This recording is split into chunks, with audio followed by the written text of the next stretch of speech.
السلام علیکم۔ SM Islamic Urdu میں آپ کو خوش آمدید۔ جب حضور اکرم صلی اللہ علیہ وآلہ وسلم نے نبوت کے چھٹے سال واقعہ معراج، جس میں یہ مذکور تھا کہ میں راتوں رات مسجد اقصیٰ پہنچا، جو نص قرآنی سے ثابت ہے، قریش سے بیان کیا، تو قریش یہ سمجھے کہ رسول اللہ صلی اللہ علیہ وآلہ وسلم کے وہاں پہنچنے کا سوال ہی پیدا نہیں ہوتا، لہٰذا انہوں نے بیت المقدس کے اوصاف پوچھے۔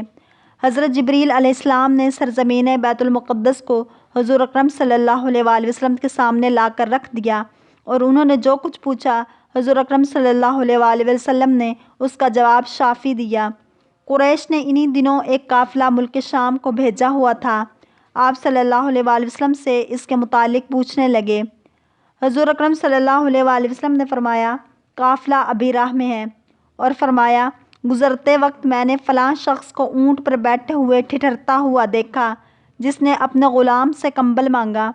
میں پیاس سے تھا تو میں نے ان کے برتن سے پانی بھی پیا، اور ایک آدمی کی کوئی چیز گم ہو گئی تھی۔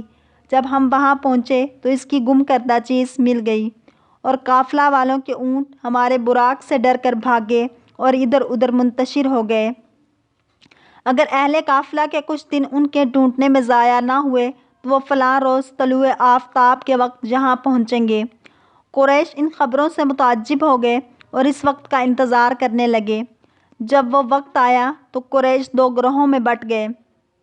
ایک گروہ سورج کی طرف دیکھنے لگا اور دوسرا قافلہ کی راہ دیکھنے لگا۔ اچانک ایک گروہ سے آواز آئی کہ یہ لو قافلہ پہنچ گیا۔ دوسرا گروہ پکارا کہ لو سورج طلوع ہو گیا۔ وہ سب کے سب قافلے کے استقبال کے لیے گئے، اور کمبل مانگنے، پانی پینے، اونٹوں کے منتشر ہونے اور گم کردہ چیزوں کے پانے کے متعلق پوچھنے لگے۔ ہر ایک نے اسی کی تصدیق کی جو حضور اکرم صلی اللہ علیہ وآلہ وسلم نے فرمایا تھا، لیکن ان کے دلوں پر جو تالے لگے ہوئے تھے وہ کھل نہ سکے، اور ان کے دلوں میں دشمنی، غرور و تکبر اور انکار کا جذبہ مبالغہ کی حد تک فراواں ہو گیا۔ اللہ تعالیٰ ہمارے ایمان میں اضافہ فرمائے اور حضور اکرم صلی اللہ علیہ وآلہ وسلم کی سنتوں پر عمل کردہ بنائے۔ اگر آپ کو ہماری ویڈیوز پسند آئیں تو لائک، شیئر اور سبسکرائب کریں تاکہ ایسی اسلامک ویڈیوز آپ تک پہنچتی رہیں۔